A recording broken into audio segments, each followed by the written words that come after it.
More souls for daddy. More souls for daddy. MK Podquest. More souls for daddy. More souls for daddy. That's going out to the whole world, Corey. That's going to be heard by upwards of 20 people. And now we fight because we're big burly men and brothers.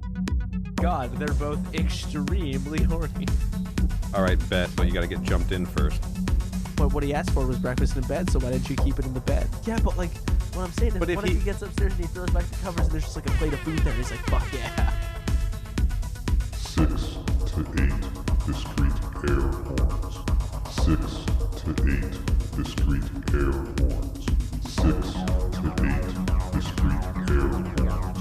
6 to 8 discrete air horns. I'm just saying, she's the one who we see as hungry, and that comes from her Tarkatan side, right? Tarkatans are always eating people. We both hate our collective dad, and it's not our collective wife, it's your wife, and our collective dad is dead, and he's not here, and he's gone, and we can be friends now. Also, I need to say this, and then you'll probably cut it, but it's really funny. The Monk Crumble is the sequel to the Monster Mash. Step 1, you get in the bed. Step 2, you got sand in the bed. Step 3, blow away from the bed. Now you're doing the Monk Crumble.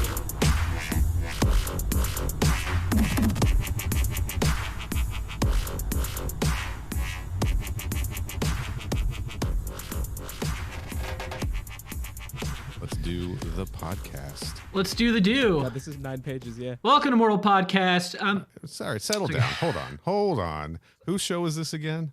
I don't What's going on know. on our feed this time? I think we should let Ben do it anyway. We have final welcome to Mortal Podquest. Welcome to Mortal Podquest. That's This not the is your show. host. That's not the show name either. It's MK Podquest. Welcome to MK Podquest. This is your host Ben Mekler, and this is the show where I am walked through episodes from Mortal Kombat Conquest by the one and only Neil and Corey. I have a very special guest here today. It's me. It's you. Who are Perfect. That's pretty much what you guys say, right? you? More or less. We don't do intros. But yeah, Ben Mekler's here, the creative mastermind behind Danny Trejo's Breadimals. Breadanimals. My bad. He Sorry. stole them, by the way. At the end of the shoot, he took them all home. He took all the bread animals. He didn't say a word. He just threw them in the box and left. Well, they are Danny Trejo's bread animals. Yeah, I think he took it quite literally, and no one was mad, to be clear. I mean, I was like kind of looking forward to eating the like sourdough turtle on the way home, but he rolled out. Sure. Understand. I mean, what were you going to do? Stop him? Like, what would happen if you confronted Danny Trejo about... No, he's an intimidating... sweet as he is, I wouldn't. Danny Trejo, of course, from Baywatch. And Machete Kills. Right, that too, I guess. Baywatch, I think, more of a cultural touchstone. And if you thought Baywatch wasn't going to come up several times today, I've got great news. It will. Oh, yeah. A lot of Baywatch connections on this chunk of episodes. So have you been rewatching Baywatch, or... define is it rewatching. just like- If you're constantly watching it, does that count as rewatching? Yeah. It does feel like it's like so obviously a part of the Neil like spectrum Yeah. that I guess like the idea of rewatching does seem irrelevant. I do watch It's a lot just of with you. garbage over and over again. It's kind of my whole I thing. feel like you must somehow have like 1998 USA Network programming like just wired Well, I think that there's out of just time and into your home. I think there's just a Baywatch channel on Pluto TV, so it just runs the whole series constantly, including the Hawaiian seasons. Love Pluto TV. The Roku of Tubies. Yes, the Roku of Tubies. Okay.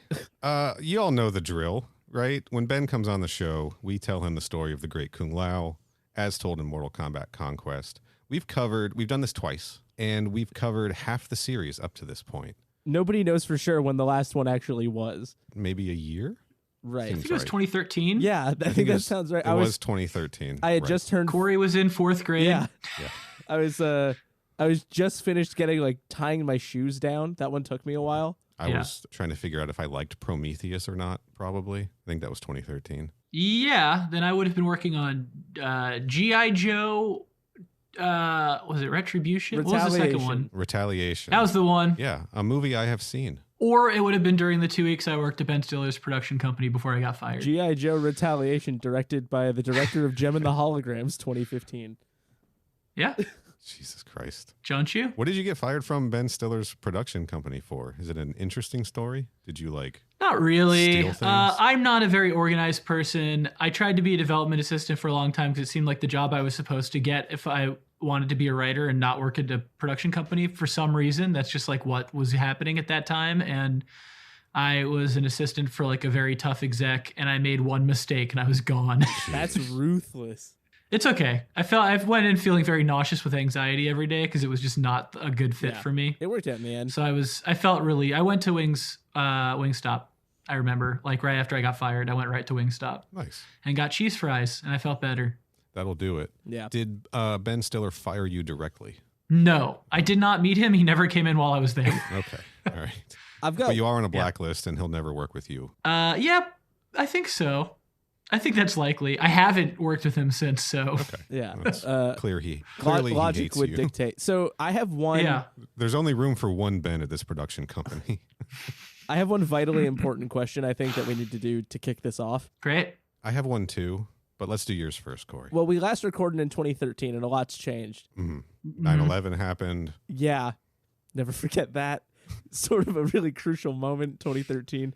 And so what I'm wondering is, what do you remember about Mortal Kombat Conquest, Ben? Nothing. That's the answer I was hoping for. Here's the thing you have to understand is No one remembers I have but a us. I have a 2.5-year-old, and there's like just a lot I have to think about at the same time all the time. So my brain doesn't really retain information anymore. That stopped a couple years ago. It happens. 2016, So, 2017 kind of. Yeah, like I went to a movie last night, and someone asked me this morning what I saw, and I couldn't remember. Do you know now? Yeah, it was I went and saw The Abominable Dr. Phibes. It's one of my favorite nice. movies. Like, I was like, what did I see? Yeah, so what do I remember? There's a lot of guys that are friends with the Great Kung Lao. They've got names like Kato and Keto and Yeah, you're on Sure. it so far. and Cypher, and they are often like fooled by you know that classical like I'm a weak old man, and then it's like I'm actually a dark wizard. That kind of stuff happens a lot. Sure. Yeah, Yeah. a lot of And, pranks in this show. Usually it's a woman in distress pranking Kung Lao into something, but yeah. Yeah, it's something like that. And then and Kung Lao's super horny, and but also, and he's also a little boy, but he's also a man. And there's a bromance element. There's like a best friend. Yeah. Sure. Who looks kind of like, I think I Googled him. He looks kind of like Diet Kevin Sorbo. Oh. And Oh man. unless I'm misremembering, Way better. I could be looking than mixing up Kevin Sorbo, my cast. and also not a trash person. Yeah, well, Kevin Sorbo was obviously a piece of shit, but that doesn't speak to what he looks like at all. You know, you can't judge a book by its cover. It doesn't come up a lot, and it's okay that you don't know this, but we do have a podcast rule of no Kevin Sorbo. Oh, okay. But I'll leave it. You in can this delete time. that. No, I'm you gonna can leave take it in. out. Oh, okay. Yeah, We're going All to right. censor it with yours saying the name Ben Stiller. there we go. Yeah. Yeah, Looks like Diet Ben Stiller. Yeah. Yeah, he was shredded once. He got shredded for Tropic Thunder, right? Shredded enough. I think so. Tropic Thunder is sort of a spiritual successor to Mortal Kombat Conquest in a lot of ways. It is. He didn't get Mm-hmm. Daniel Bernhardt shredded, who is the actor you're talking about. Daniel Bernhardt from Nobody. Oh, well, yeah. I mean, if we're talking about Daniel Bernhardt, I would not say that he looks like Kevin Sorbo, and I probably Daniel Bernhardt from Skylines. am thinking of a different actor. Daniel Bernhardt from Skylines. Hell yeah, Skylines. Bloodsport 4, I believe. The list goes on. Right. Yeah, that's the one with a B in Bloodsport's a 4, right? Yeah. I think so. Yeah. That tracks. Yeah, I mean, you basically remember everything. There's just to nail a few things down. The Great Kung Lao lives at the trading post. Oh, you don't have to recap it. I remember. See, that was everything. There's no All right, other that's relevant fine. information. His friends are Ciro and Taja. Okay, we are going to get some Yeah, that was it. recurring characters in this, but we'll remind you of who they are. We're not going to expect you to remember who Kiri and Anka My main are. takeaway was there were a lot of canon characters that were treated in ways that were wildly non-canonical. Yeah, There are, absolutely. and strap in. There's going to be more of that. Great. As we established, I got 15 minutes. Yeah. Okay, well, I do have an important question that I'd like to. It's only 10 episodes. It's 1 per minute. It's fine. I'd like to get to the bottom of while we have you, Ben. You are, of course, a Hollywood big shot. Yeah, I think probably. Have you? That's why all the name dropping I've done involved me getting fired so far today. Have you met the Office ladies, and do they know that they are our podcast rivals? The Office lady. Oh, is that the podcast with Jenna Fisher and Angela Kinsey? Yeah. I have met Angela. Okay. I don't think I've ever met Jenna Fisher. Okay. Well, when you run into them, can you just let them know that we got beef? I'm not going to lie. I don't even remember how or when this bit started. That's all right. It only comes up every now and then. Is Phyllis not part of is it just Angela and Jenna Fisher that host that? Anyone who's ever been on the show is who we have a problem with. I think they've spoken to Phyllis. They've spoken to everyone else on the show. So what I'm sure she was. Is that show them?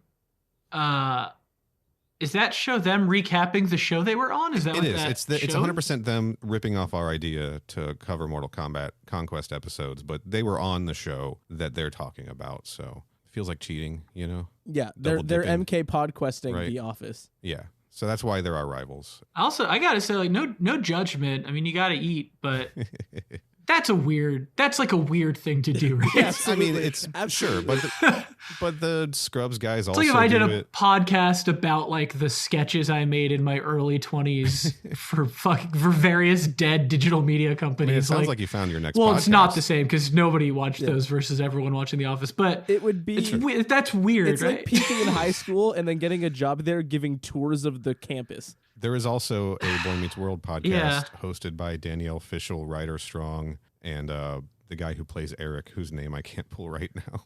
Will Friedle. It's Will Eric, Friedle. isn't it? Oh, it's Will, right? It's Frito, right? Yeah. It's Keto and Kato, right? That's like a thing. Huh. You know, big shot. You know, Hollywood TV Danielle actors. Fishel, she's married to the Cinnamon Toast Shrimp guy. Yeah, Jensen Carp. From getting canceled on Twitter. Yeah. Guess what they don't address on the podcast at all?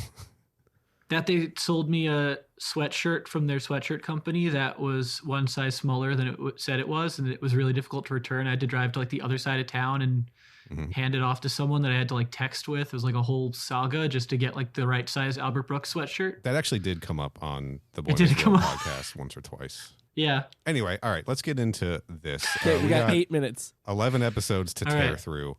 20 seconds per episode. Yeah. We're just going to jump into this, all right? Hit me. So we're just picking up sometime in Zhuzhen when Kung Lao was sort of hanging out outside of his dead girlfriend's dead father's trading post on a stormy night. Mm-hmm. And he's suddenly, randomly, seemingly attacked by a purple ninja named Rain who has lightning powers. Lightning powers. He can raise his hand to the sky and pull down lightning, right? And it's a pretty good visual effect, I imagine, in the show. It's absolutely stellar. Do you ever see Avatar: The Way of Water? No. It's a lot like that. If you ever see it, you'll be picturing... Is it good? Yeah. People seem to like it. It sort of looks like a really... I'm not an anime guy, so I haven't really checked it out yet. It sort of looks like I'll a give it a shot. late period PS3 game, which I think a lot of people are nostalgic for right now. Sure, yeah. Gets my motor running. Ugh, don't like that I said that. Anyway. It's out on streaming at the time of this recording, by the way. Today's the day that it streams. Is it? I still haven't seen the first Avatar. Yeah, you keep saying that, and I keep getting pissed off. I'll see it one day. I will. Sarah wants Liam me hasn't to watch fucking it. seen it either. It's unbelievable. Literally, like the only two people on Earth, mathematically, who have not seen Avatar. Also, it's worth acknowledging, so Rain just sort of appears. That's a common thread. A ninja appears, and they fight. And the big problem that Kung Lao has is getting struck by lightning. Yes. So his friends run in, and they're like, oh, fuck, what happened? He's like, Rain struck me with lightning. And they're like, yeah, that's what he does. That's sort of his whole brand. Ciro and Taja, his buddies, run Rain off. And we kind of cut to later when Kung Lao is just sort of resting in bed when an old familiar face shows up at the trading post to help take care of him. And this is when we get the reveal of our recast Princess Kitana, now played by Audie England, who you may remember. Oh, they got Audie England from 5 or 6 episodes of the Red Shoe Diaries. Yeah. That's mostly what I know. That's huge. Yeah. Neil, you mostly know her from this. Let's just be honest about this. She does 2 episodes of this and like 6 episodes of Red Shoe Diaries, all of which I've seen. Which one do you podcast about? I'd rather podcast about Red Shoe Diaries, but you won't let me. All right, so over the course of like some indeterminate amount of time, Kitana's hanging out at the trading post, and she's like feeding Kung Lao these like various elixirs and rubbing oils on his body and stuff that are supposedly supposed to heal him and get him active again. But all they're doing is like giving him like more of a fever, and he's having like these horrific dreams of a four-armed monster man that's gonna kill him, and just generally It's just like the Phantom Thread. generally being like super weak. So yeah, it is worth noting that the creative team behind the show did file a grievance after Phantom Thread came out, yeah. sort of insisting that it had kind of been a big ripoff. Right. If you watch, I forget which one ripped off which, but if you watch the credits of that one, it acknowledges the other one at the end, like how Terminator had to reference what's his face's stories. I'm tired, guys. Anyway, while all this is happening, Chaucer. You're thinking of Chaucer. yeah, exactly. While all of this is happening, Kitana is also having not exactly consensual sex with the Great Kung Lao, which is. Sorry. Okay, it's not consensual on his behalf because he's just doped out got of a 104 he's stoned out of his fever. fucking gourd and weak. Essentially, and what's can't happened here is, resist. yeah, she has sort of drugged him up enough that he is in a sort of altered, vague state where he doesn't really know what's going on other than like oils and elixirs. Yeah. And she is, simply put, outright taking advantage of him on a regular basis to the point where Zero and Taja are like, this seems not only bad, which is a given, but out of character for Kitana. And then eyebrows start to raise. It's mostly Taja who's concerned. Taja played by Kristana Loken. Zero's kind of like, get it, Kung Lao, right? Also, Harlan Ellison, that was the author I was thinking of the name of. That's who. Oh, I was thinking Harlan Williams. The Terminator also ripped off Harlan Williams. Yeah. Less, And Woody less Harrelson. public. All right, look, it's Melina, okay? It's not really Kitana, it's Melina. Melina's there, posing shit. as Kitana, pranking Kung Lao into having sex with her. And then suddenly, real Kitana just... Prank is you're really letting her off the hook by calling it a prank. Suddenly... That's an interesting way to describe a rape. Yeah. Pranking him into having sex with her. Well, I mean, it's not dissimilar. She's not an impractical joker, Neil. She's a rapist. Fair point. It's the same conversation we've had about a variety of YouTubers. Yeah, he was just doing an impractical joke. And it was impractical. There were a lot of resources required to make these elixirs. It took a lot of arduous labor and resources. Yeah. So suddenly the real Kitana just kind of shows up at the trading post because Zero found her and told her what was going on. And she shows up right as the magic spell that was concealing Melina's fucked up teeth wears off. And then Kitana and Melina just sort of fight for a while outside the trading post until they're both teleported away. Kung Lao doesn't know why or where, so we're not going to get into that. But at the end of that episode, it is important to note that Raiden does make fun of Kung Lao for doing it with an Uggo. Is that verbatim? There's a very specific joke at the end of the episode where they're essentially like, it was cool that you were having sex with Kitana when we thought she was hot. But now that the bottom half of her face is all monsterfied, LMAO, can't believe you did that, dumbass. And then everyone laughs. Yeah, they do like the laugh, like the sitcom laugh freeze frame at the end. It's kind of fucked up. It's kind of like a very special episode about not kink shaming. Yes. Yeah, but with additional kink shaming. Nobody learned a lesson at the end of it. Yeah, it was more like a public service announcement for why kink shaming is funny. Yeah, it was more of like a prank on kinks. Yeah, exactly. And it is worth acknowledging that we are going to continue to describe a series of crimes as pranks. Yeah. That's sort of par for the course over here on MK Podquest. Yeah. We're going to move on to the next episode. I'm not going to always break these down into episodes, but this one I am, because episode 13, Twisted Truths, was directed by a man named Chip Chalmers. Yeah. Oh my goodness, Chip! Yes. Oh, my film school professor, my directing teacher, Chip Chalmers. Yay, yeah. Chip Chalmers. Let's go.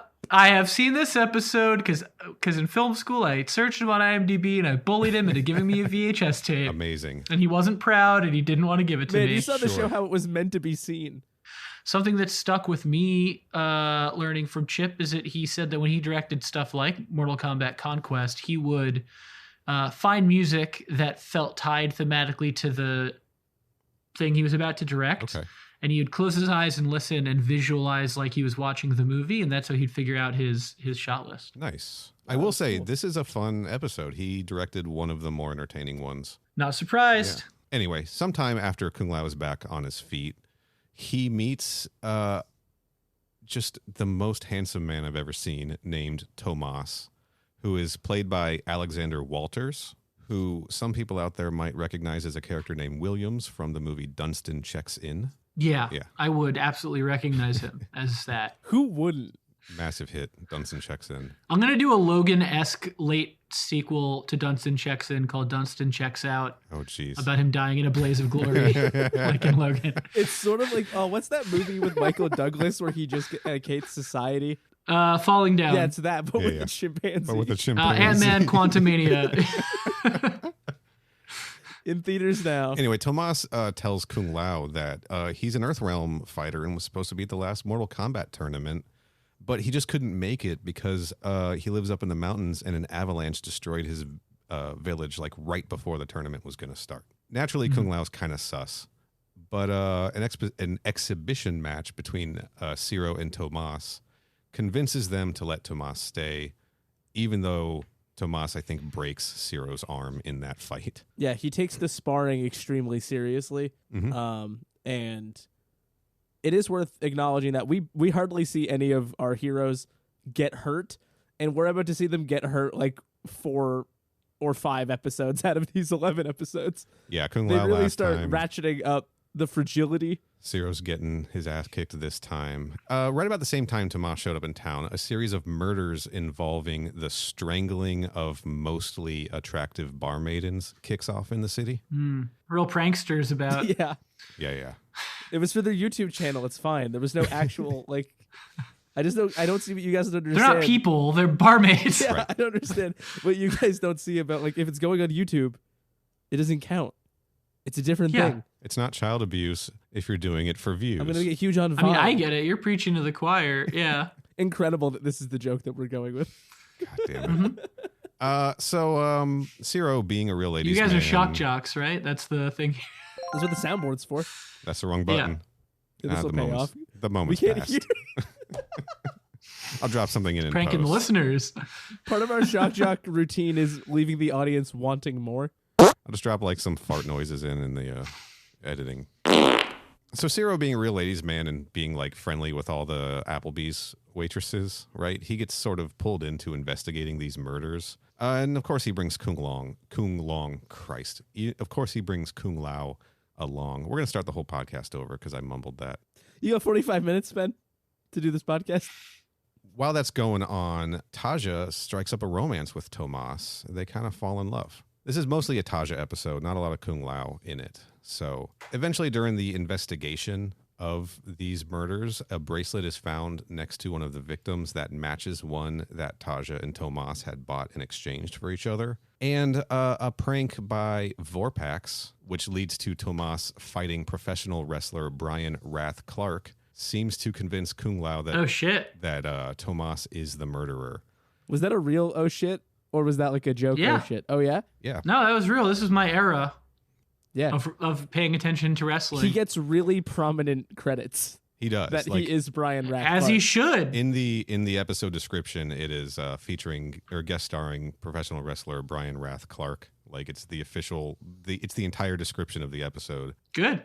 It should be. He has a fight. So we'll just sidetrack from Kung Lao's story. Brian Wrath Clark and Tomas fight in the woods. And it's worth noting that during this fight, Tomas does the split nut punch from Bloodsport. Move. From Phantom and Thread. Johnny Cage. From Bloodsport. So the fan theory is that he's like a great-great-grandfather of Johnny Cage, but spoiler alert, he dies in this episode, so he would have had to have some kids running around there already for that to happen. Sounds like the kind of guy who would. When they made Phantom Thread, Daniel Day-Lewis actually hired Brian Rath Clark to help recreate the nut punch sequence. Mm-hmm. To just really inhabit. Yeah, I heard that he made character. himself Yeah. sterile, getting punched in the nuts so many times. Yep, that is Yeah. what happened. It's just a real commitment to craft that I Yeah. think a lot of people just sort of don't get behind. There's all these pranking channels, and nobody wants to just get hit in the nuts so many times they go sterile. Yeah, I heard they actually lost 2 weeks of filming because he coughed up his own testicles. Listen, we just learned an important lesson about kink shaming from that last episode, and some people like being punched in the nuts. I'm celebrating it. I know. I'm just saying, Corey, you're on thin ice over here, buddy. Let's be supportive. Sorry.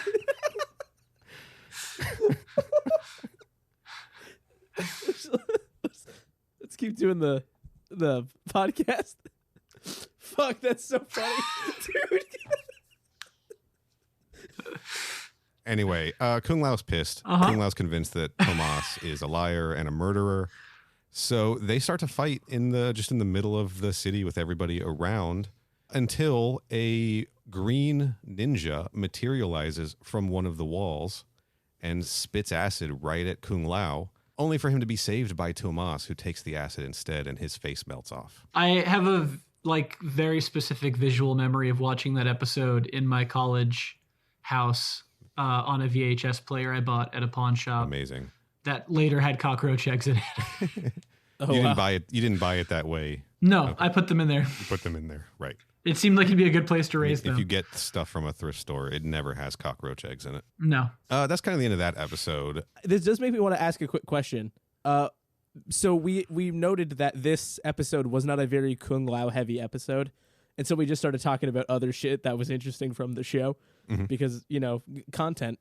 But it when you were doing your podcast, Ben, if you had a vital thing that you knew that this character just had nothing to do with, what was your approach to being how do I still talk about this, but it doesn't actually matter here? As anyone who listened to that podcast knows, I would just segue to talk about it anyway, and the episode would get even longer. Yeah. That is our current approach, so I guess we're on the right track. We just sort of do that. Yeah. I was Right. curious if there was ever some sort of mental gymnastics involved or just you're just we're gonna talk about this because it's cool. Look, I kind of just gave my in. episode summaries stay on track. All right, you're the one who wrote essays for the last 3. They're fine, dude. They're I hope you're editing those while Neil's doing his thing. because we've only got 15 minutes.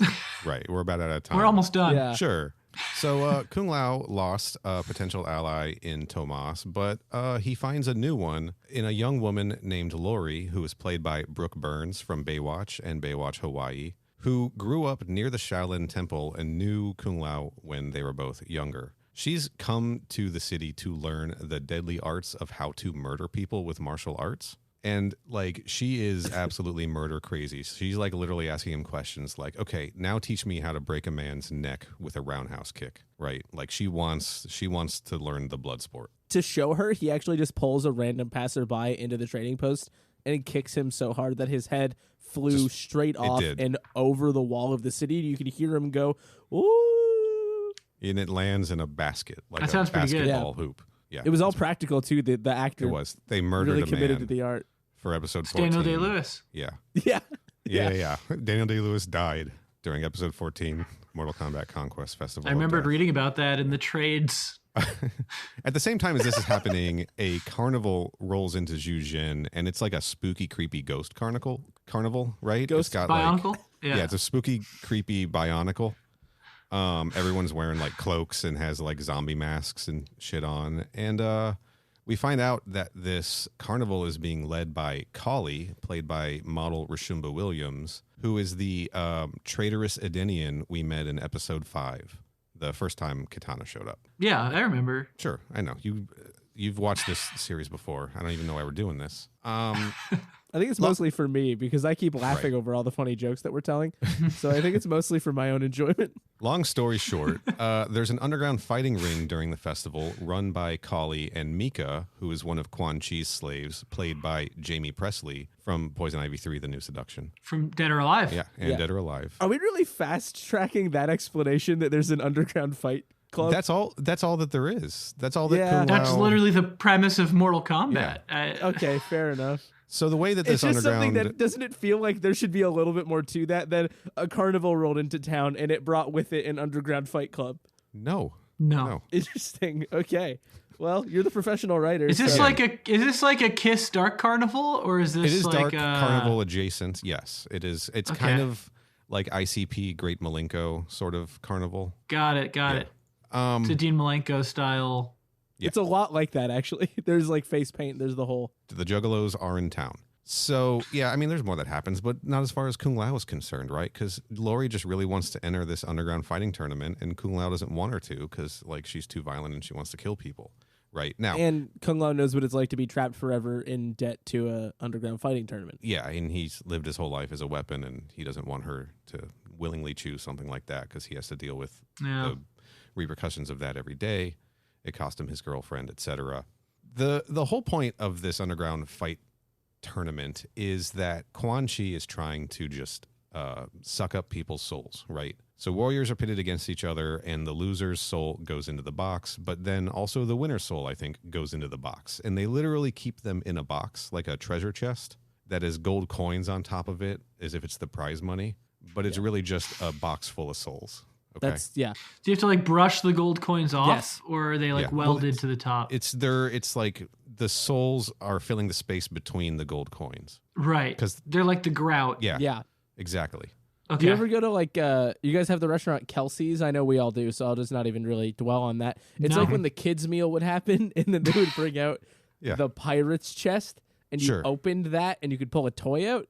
Except it's souls. in Right. the- What? We have those Oh, at what? I So- had one of those at the dentist office as a kid, so it's like the dentist treasure chest. I got you. yeah. So picture I'm hung up on Corey describing it as when a kid's meal would happen. Like it wasn't in anyone's control. it wasn't. An alarm goes off. Fuck, another kid's meal's happening. Shit. And then someone would bring out a treasure chest. Uh-huh. So like it wasn't like a typical Happy Meal situation where you'd order the Happy Meal and then the toy would be in the treasure. It was like anytime a kid came to this restaurant and ordered food, someone had to fucking lug a treasure chest to like what, your table? Yeah. Am I imagining this Yes, correctly? Is it like a cardboard treasure chest full of like Dracula teeth and spider rings and that kind of shit? Yeah, and this is a Okay. sit down. This is a sit down restaurant. Right. This is And like an so- Applebee's. And so when a kid's meal would happen, and you know everybody has to kind of Couldn't stop himself from saying it again. I don't think he knows any other way to say it. what else would you say? What else is it? When someone would order a kid's meal. Right? It's an act of God. Force majeure. A kid's meal happens. Is this the happening that happens? yeah, there in the appears to movie, be an The event Happening? happening. Yeah, it's exactly like that. Fuck, I want to get in on this joke, but I'm like crying because I truly did not think twice about saying it that way. Twice. Okay, so it's like Kelsey's, Right. But it has soul grout. Yes. Okay. Yeah. So Lori enters the tournament, and Kung Lao heads down there to stop her.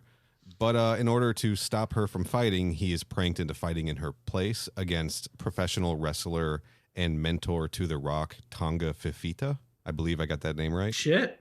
Yeah. And that's pretty rad because that dude is huge, right? To be clear, is he playing himself or is he a character? He's credited playing as himself. wrestler. So I assume it's just the man. It's just Tonga. This is just his origin story. This is like his real. All right. When he writes his biography, this will be in it. But this whole fighting tournament is just like a dumb shit operation. And I really think that the reason everything goes bad is because somebody just knocks over the soul chest and all of the souls escape and start like either possessing people or sucking other souls out. And in the chaos, Kung Lao escapes, but Lori doesn't. And life just moves on. It is worth saying a very One similar. more dead girlfriend.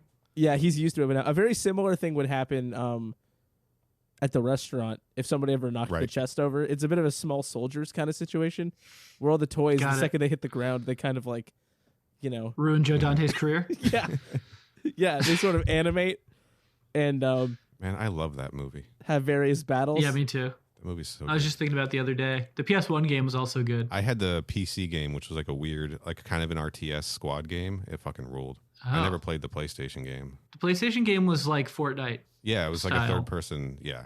Neil, is the one you're describing like XCOM? Kinda, I think, but you. Was it like Army Man RTS? It was more like Army. It was more like Army Men. It was more like that, right? Okay. Yeah. I'm embarrassed at how hard I laughed at a joke that I ultimately said myself in the last segment. That was that was tough. That was a tough thing to bounce back from. Not unlike Kung Lao's second dead girlfriend. Sure. Now, let's be clear. Lori is portrayed. Is that only the second? It is the second in terms of like we actually know Kung Lao cared about this person. That he was official with. Right. Yeah. And in fairness, I think I know what Neil's about to say, which is that people were suggesting against it by virtue of a concerning age gap problem. Yes. She was apparently a child when Kung Lao was already like starting to fight for Earthrealm in Mortal Kombat. So, because we've picked up, I think, on his victory in the 9th tournament at this point. So, yeah, he's been around for a while, and she was very young. That's disappointing. It's sort of it's a prank on the audience. It is. It's 90s television. What are you going to do? Prank on age of consent laws. Uh-huh. Yeah. Classic. All right, this next one is a big one, so it's going to require a little bit of going outside of Kung Lao's scope, because this next episode features Chris Casamassa returning to his role as Takeda, a.k.a. Scorpion. Chris Casamassa, of course, played him in the 95 movie. And it also features the return of J.J. Perry as Sub-Zero from earlier in the series, who also played Scorpion in Mortal Kombat Annihilation. And this is like the fan favorite episode. Can we take a second? So we've got Scorpion and Sub-Zero both in this episode. Ben, I would like you to guess what this episode is called. Batman Sub-Zero. Yeah. Nailed it. You have an innate sense for this kind of thing. It's incredible. This episode is called The Serpent and the Ice. And the ice? Yeah, it's like if you took the two... They gave up like halfway through that idea? You took the two words that are like close to the words you would want to use if you were describing these guys and just sort of decided those were close enough. Well, it's the vaguest, I mean, like... Fire and Ice was Ice taken, is... Right. Ice is like... You could call Sub-Zero the Ice if you wanted to. A scorpion is not a serpent. No, but he's not. We are in the movie universe where his spear is a snake, right? That you'd call that thing a snake? The living snake that comes out of his hands, yeah, I'd call it a snake. You're just like assigning it a real animal, but that's sure, not... maybe it's more not... serpent-like. How about that? Is that a fair compromise? It's really... Serpentine. It's really maybe. the suggestion of a snake. In like really weapons gross, form. girthy. It's girthy. Yeah, it's just like all of that stuff that we're saying. And again, the Fire and Ice, the natural title, if you're going to go with a bad title, was taken by Ralph Bakshi, so they did have to go with Serpent in the Ice. Wow. Yeah. So Raiden just kind of zaps into the trading post and does the thing that Corey loves when he does, which is appear in multiple locations as if he's just teleporting around while having conversations with people. Neil, did you read my notes about the future episodes where I take pains to point that out several times? Yeah, I also remember you pointing it out as we watched these together. Oh, it's such a joy. It's like the most needless, frivolous thing that he could possibly do. Yeah. It's fun, though. It's truly like popping out of random corners of the frame at a certain point. Mm-hmm. It's good. Sometimes a balcony up, on the second floor, and then sometimes he's just like across the room. It's good times. So Raiden just sort of pops in to tell Kung Lao that, hey, buddy, Shao Kahn hired Scorpion and Sub-Zero to team up and kill you. And Kung Lao's like, well, those two famously are best friends. This isn't going to go well for me at all, right? Of course. The whole lesson that Raiden is trying to teach him here is to know his enemy, right? Know your enemy. So they start diving into the history of Scorpion and Sub-Zero. They learn that they knew that before Scorpion became Scorpion, he was Takeda, a friend of Kung Lao's. And Kung Lao remembers that Takeda had a girlfriend named Perone. And they also learned from asking around town that Sub-Zero was taken from his family as a child by the Lin Kuei, but his family is still out there. So Kung Lao goes to visit the Zeros, I believe we call them. Yeah, the Zeros. Is this going to end in us finding out that Sub-Zero is related to Eva Perón? No. Different from Evita? Different Perón. Different Perón. Yeah. Okay. Similar energies, different Perón. Got it. Yeah, but conveniently, the Zeros do just live in the woods just outside Jujin, where most things happen that can't happen within the city walls. And they are presented as dirt people. It's an interesting way for you to put it. I don't know if the show really comes out and says dirt people. Well, it doesn't have to. I think Neil's editorializing a little bit. Maybe a little. You're taking the Bionicles part a little bit too serious here with the whole elemental kind of thing. I'm a big Bionicle head. Yeah. Is that the next podcast we're doing? Yeah, sure. As soon as I figure out what a Bionicle is. Dude. We got to talk about Bionicles. All right, let's save it. We're on a time crunch. We got 7 minutes. We only got 15 minutes. All right. We got 3 minutes. So Kung Lao goes to visit the family Zero, just as two of Scorpion's like ninja cronies are attacking them. It's important to note here that the name Shirai Ryu is never spoken in the show, but we shortcut it to it's the Shirai Ryu. It's also important to note that Scorpion is attempting to run an army. Right. Yeah, we learned that in episode 11 where Ciro's brother dies, where Scorpion murders Ciro's brother, who was a part of his ninja army. All right, so Kung Lao murders the two ninjas, and he takes the family Zero back to the trading post. Now, this is Sub-Zero's mom, dad, and younger sister. He's just got family out there. Just like a nuclear family. Yeah. Yeah. Again, he was stolen as a baby. The Perones. Yeah. So back at the trading post, Scorpion and Perone show up at the same exact time Sub-Zero shows up, right? Scorpion and Perone are there to kill Sub-Zero's family and Kung Lao. Rude. And Sub-Zero's just kind of there to protect his family. Even though he hasn't had contact with them in years, he knows that's where they are because this is a genre television show. During the chaos, Sub-Zero's sister runs off into the market, where she is followed by Perone and murdered. Right after this happens, Sub-Zero shows up and freezes Perone to death, breaking her into pieces. Kind of sick. That's it's another one of the pranks we've kind of been talking so much about. Yeah. It was the ice water prank taken to the extreme. It was Al's ice bucket challenge, really elevated to a new level. Mm-hmm. Yeah, the ice bucket challenge, almost like 2.0. Yeah, exactly. But before the ice bucket challenge. Right. Yeah, he pranked her into a million pieces. So this has set up an ultimate confrontation between Sub-Zero and Scorpion.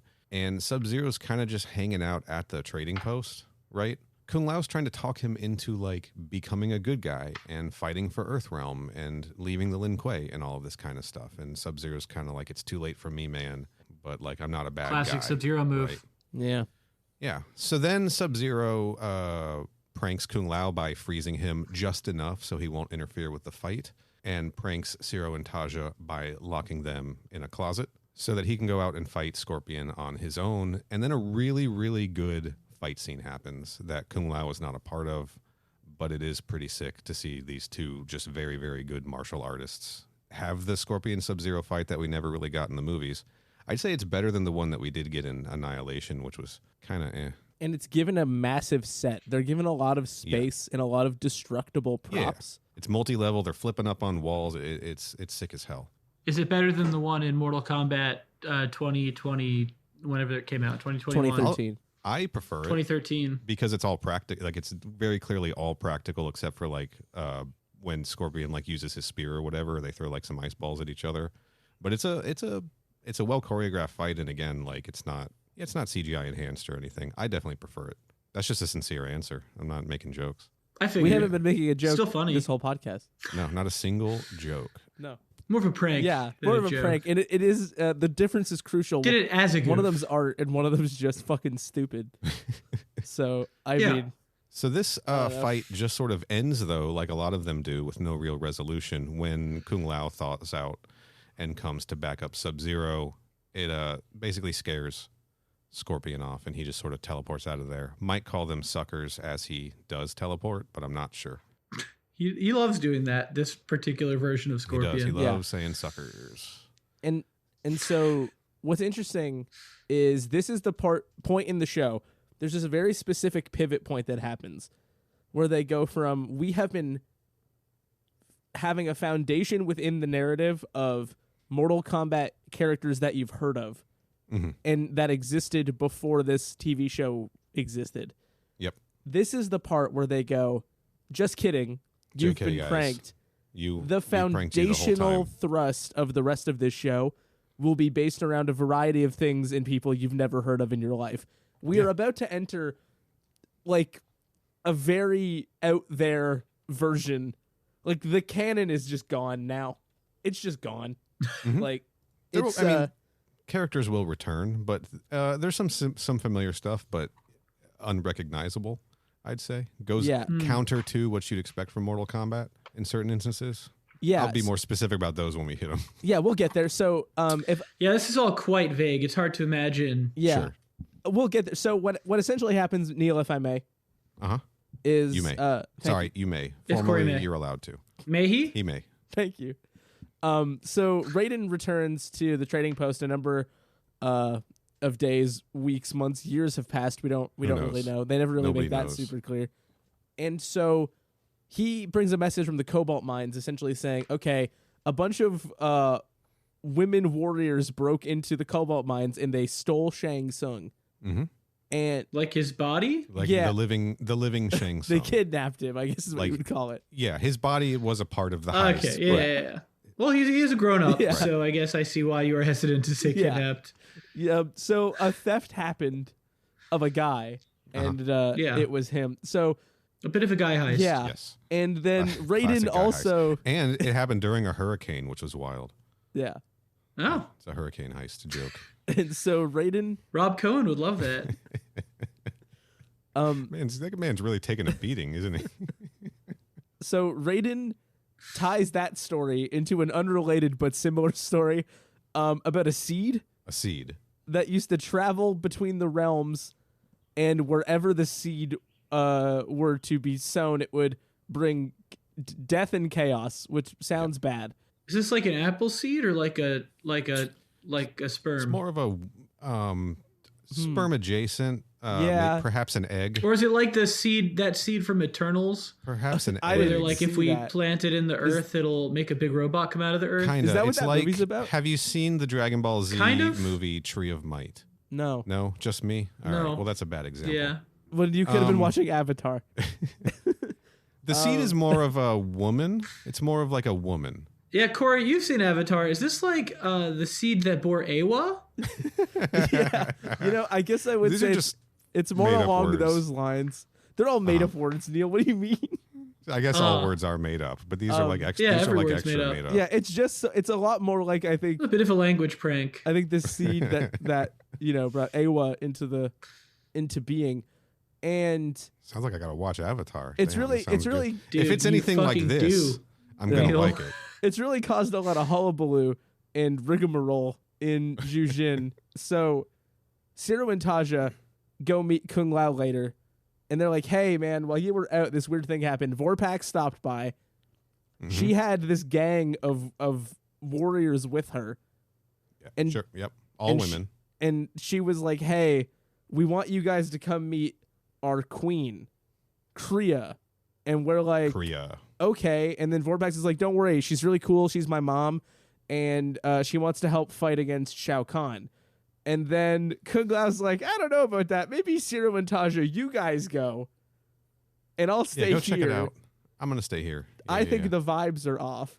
Sure. And so Kriya didn't appreciate that. It is worth acknowledging. Kriya, played by Fabiana Udenio, a.k.a. a lot of vagina from Austin Powers. Yeah. Mm-hmm. Maybe the first actual touchstone that we've used as a credit so far. Sure. And Baywatch is a real show. Yeah, but, I mean, it premiered before Corey was born. I think most things that we've talked about premiered before I was born, except for, when did Austin Powers come out? Including the show. Which one? The first one? 1997? That's literally the year I was born, so. Right. Just in time. Yeah. Ben, did your eyebrows just raise? Anytime I'm reminded of how young you are, I just startle. I'm 25 years old. It was weird when you when you were born and you opened your eyes and you asked the doctor if you made her horny baby. Yeah, I did do that. And then I actually was in a long legal battle with Austin Powers for stealing my line. Mm-hmm. Yeah. I just didn't think that was cool. You're not going to win a legal battle with Mike Myers. No. He's a tyrant. Yeah, real litigious. Don't fuck with that guy. You're also not going to win a battle with Kriya in this particular case because she shows up to the trading post with Shang Tsung chained up as a gift to Yeah, give to dude. Kung Lao. And it is. I just want to paint a little picture here in Wow. everyone's mind. So, Yes. so It's she an comes important in picture. and she's in like she's got like a tiny cape, almost kind of thing on, and sort of like a corset outfit, and she's carrying around chained up leather dressed Bruce Locke. Yeah, chained by the neck. All right, collared Bruce Locke. Yeah, in like Uh-huh. a leather outfit.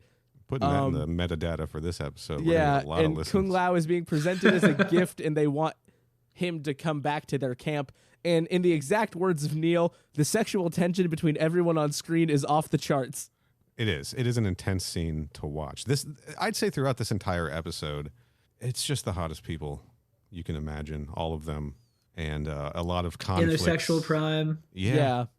And the Korean warriors. I mean, this is leather bikini central, also. Right. So, and Not unlike Baywatch. sweaty Bruce Locke, sweaty Palo Montalban. Anyway, let's focus. Neil got sidetracked there for a second, so Focus, we'll just people. we'll get back on track.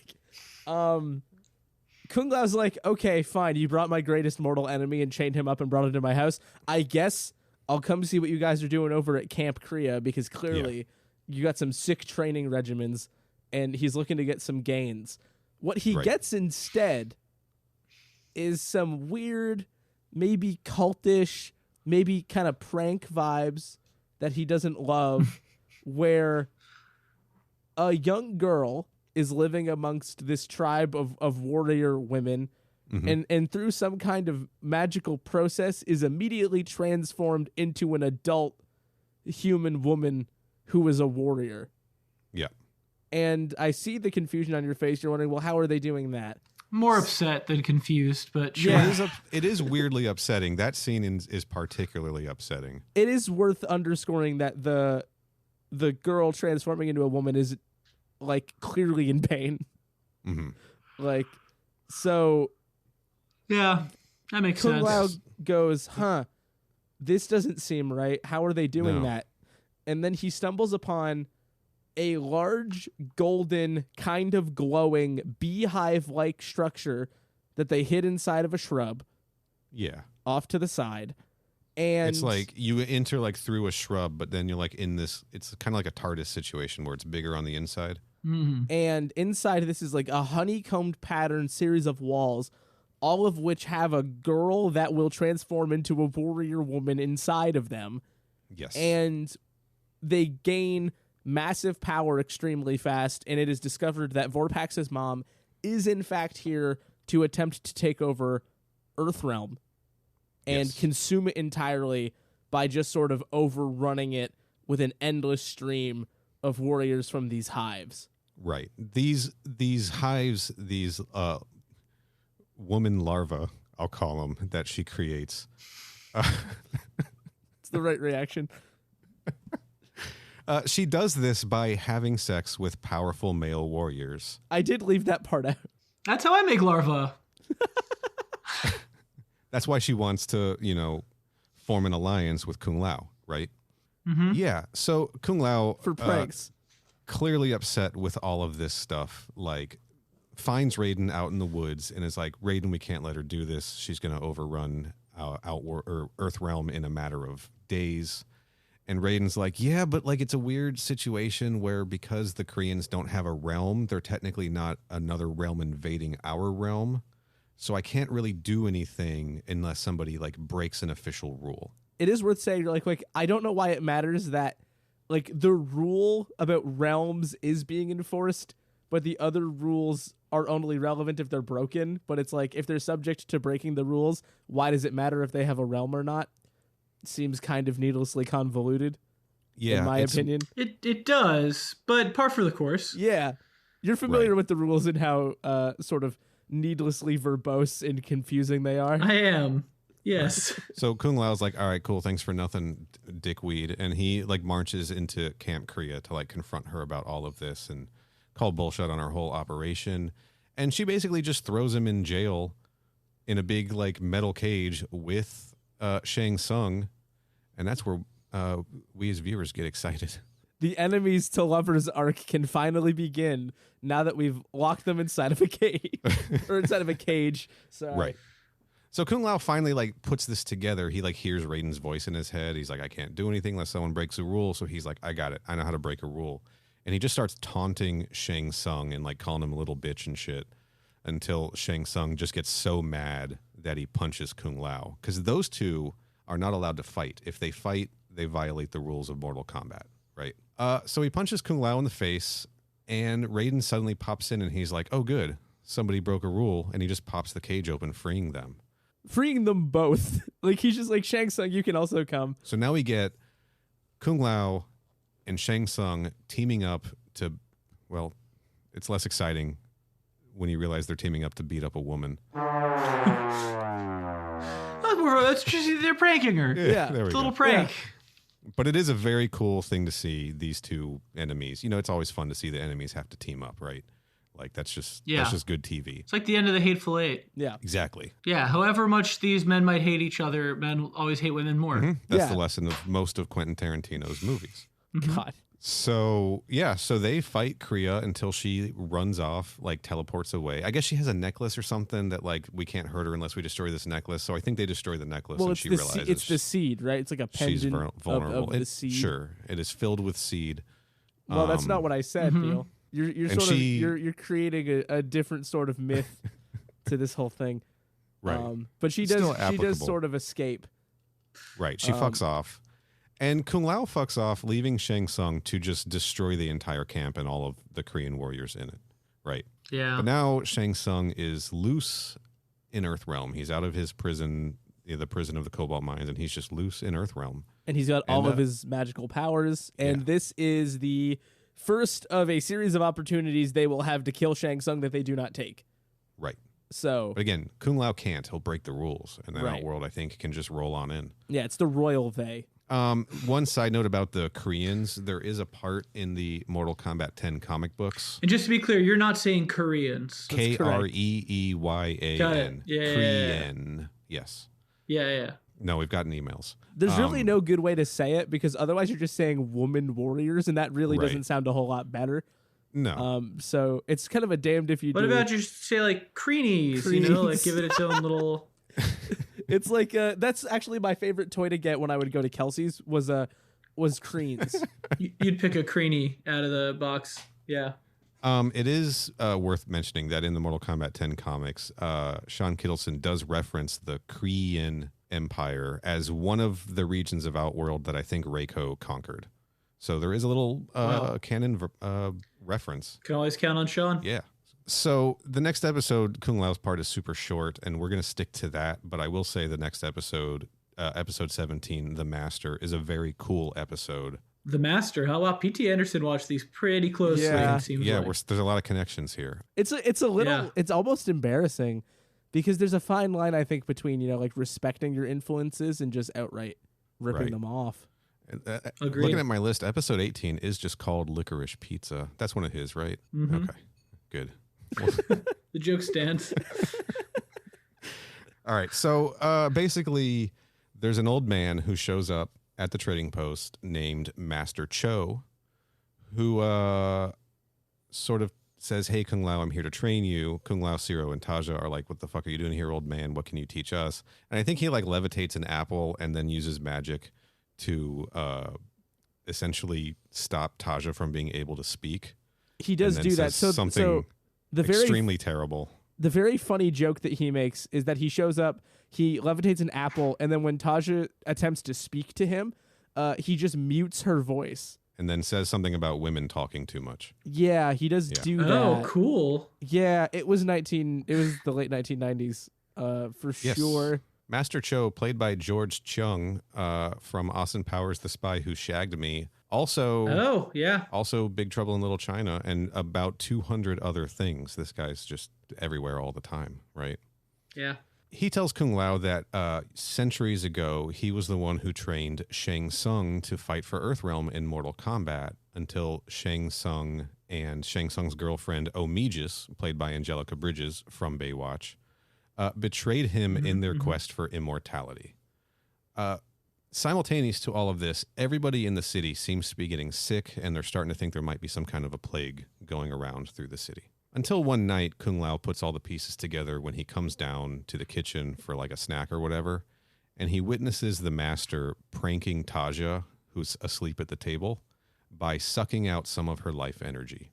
Not all of it. Just some. He's like, look, a smidge. I do this. Just enough to qualify as a prank. I do this to everybody. Yes. I've done this to the whole city. It's how I stay immortal. It's how I stay alive so that I can, help defeat Outworld and help defeat Shang Tsung and all of this kind of stuff. And so Shang Tsung, full soul, whole thing. Mm-hmm. Master Cho, a little bit of soul. Just a little bit. Right off skims it right off the top. You wouldn't even know it was gone. Yeah, he's a soul skimmer. Yeah. Exactly. It's another one of Paul Thomas Anderson's movies. He doesn't do the full suck. Yeah. He just does the skim, right? Yeah, he's like a soul. He does like soul edging. It's like a soul hand job. Yeah. It's just like that. Basically, Kung Lao then just tells him to pound sand, and that's kind of it. This episode, though, is the origin of Shang Tsung, and it's a very fun episode that, according to John Tobias himself, is essentially the canon story of what happened to Shang Tsung from when he stopped fighting for Earthrealm and switched to Outworld and all of that kind of stuff. So it's a cool episode to watch because you get all the background, the in-universe background for Shang Tsung. Yeah, and it's so heavy Bruce Locke episode. Yeah, he had been training with Master Cho, so we get it largely in flashback, none of which Kung Lao hears. Right. So you'll have to see it to really get the whole deal. Watching. At the end, Master Cho does get locked in a stone tomb by a potion getting placed on the ground. Sure, but then immediately freed by Vorpax, and he's never seen again. Yeah, which is a little less. Right. The timeline on that's a little messy because it's like Shang Tsung is never seen again. Master Cho is never seen again. Master Cho, right? Yes. It is also my personal theory that this guy named Master Cho, who is like an immortal training people for Mortal Kombat in Earthrealm, is like a Bo Raicho. It's a very similar character, right? It is fascinating how much it does feel like the modern Mortal Kombat games did start pulling stuff from this show. They had to have, especially when you start getting into like we've run out of like feasible ways to continue. Like once they start remixing timelines, I feel like is when you start getting more of just. Well, nobody saw that show, so if we just look at that, right? Everybody's like, it's fine. Speaking of, this is the Jeff Rovin Mortal Kombat novel from 1995, of which you have two. Of which I have 2 copies because I got to send one to Corey so we can read it for the show. This was written in 1995. It's not tied into the movie. It's not the movie adaptation or anything like that. It's an original story. Ben, the first words of the prologue, page 1, are "In the beginning of time." Wow. And it does then go on to tell the story of a god named Pan Ku who broke himself into pieces to create the different worlds. Time is a flat circle. That was probably from like the original notes that he was going through for the games. Anyway. Do they talk about the Furies in there? I do think the Furies do get mentioned, a lot of that stuff. Also, in that, the Great Kung Lao has like an amulet with god power in it, which is why he's so good at Mortal Kombat. And the tournament he loses... he fought without the medallion and Goro just tore him in half or something. Anyway, it's a pretty sick book. But we'll cover that one on a different episode with you. And you do have to read the read the book for that. Yeah. Yeah. Oh no, I got novel I don't time. see what else you'd be doing. Right. You can read it to your daughter as a bedtime story. Again, sometime later. Most of these episodes start just at the trading post, okay? At least the Kung Lao parts, right? That's like the central hub of this place. So sometime later, a different dirt person comes into the trading post to pawn off something he found, which everybody identifies as a part of a Kriya hive. Again, Neil is choosing these words on his own. The show at no point says dirt people. If you watch with the captions on, it does sometimes. Yeah, I assume that was where it would be. That it would be in the captions. To identify the speaker. Yeah. He says he found this hive near the south bank of Lake Yeol, which I just put in the notes because I love the occasional drops to fictional geography. But this makes the whole combat crew go out Kriya hive hunting with bombs they make out of gourds. And gourd bombs. They start finding I think they find they know there's 6 nests out there. They find 3 of them or something. I think it's kind of everyone on their own searching for them. They all go out, bomb some hives, regroup at the trading post, And when Zero walks in, he is injured and he is being accompanied by the characters Kiri and Anka, who are the two women who pranked Zero into freeing Noob Saibot back in episode 6. Of course. You remember. I didn't even just say that. And of course, you know that Kiri is played by Lee Seung-hai from The Girl Next Door. Yeah. And you know that Anka is played by Tahisha Hicks, who was a camera operator for Ice Road Truckers. Operator on Ice Road Truckers, yeah. So this is for the is for the listeners who don't remember these things. It's my favorite credit we ever found. The Ice Road, yeah. The she's camera still a camera operator operator on Ice Road Truckers is the best one. She's got a whole list of. That's probably a pretty lucrative gig. It has to be, right? Though, just the insurance liability on that's got to be crazy. That job seems extremely hard. It's genuinely badass. Yeah. She does a lot of camera operating for reality shows like that, Like Mortal Kombat Conquest. Right. Anyway, Zero tells Kung Lao that he was attacked by a reptile ninja, right? Yeah. And he was saved by Kiri and Anka, and they're going to take his place hive hunting, right? The story is, apparently every single one of these Kriya hives is guarded by a reptile man. There are hundreds of them. And this is like the biggest canon change. You mean a Zaterran? Right. They do call them Zaterrans. They never call them Saurians or anything. They're always called Zaterrans in this. We call them reptile men. In this universe, Zatera it was conquered by Shao Kahn, but he didn't kill everyone. Zatera is kind of like a way station in inter-realm travel. Huh. So like you pass through Zatera to get to Earthrealm. It's like Atlanta's airport where you need to get a connection somewhere else. It is a Delta hub. Yeah, so the Zaterrans are technically free, but they're basically just being used. It's like an outpost for Outworld. So there's just dozens. I mean, there's just tons of them. Dozens isn't a strong enough number. So there's at least 5. So everyone's out bombing more hives again, and Kung Lao and Taja are traveling together, and as they approach one of the Kriya hives, Taja takes her shirt off so she'll look like one of the Korean warriors. Yeah. And she demands the Zaterran guard show himself, and when he does, she stabs him to death because she is still mad at the Zaterrans because they killed her boyfriend, Tomas. Right? Right. A little bit of continuity there. There's not much of it. Kung Lao's mad because they don't have Zaterran to interrogate, and Taja points out that interrogating a guy who can spit acid in your face is pretty stupid because he'll either spit acid in your face, or if you try to gag his mouth, he can't tell you anything. I would also argue he could still spit acid and melt through the masking tape or whatever. I like that she got a little lost in the weeds, like trying to explain that. Yeah, it's straight from the show. Yeah, okay, good. Later that night at the trading post, Kiri and Anka start trying to offer Kung Lao a massage, and he's like, "This is weird." Right. Really, he's like, I've been down this. I've seen this prank. I'm familiar with this one. So he's like, no, thank you. Right. Still being kind of polite about it. When Kiri and Anka are like, you should have taken the massage, and they suddenly transform into 2 Zaterran reptile ninjas. Whoa! Didn't see that coming, did you? Who would have known? No. Genuinely no. Right.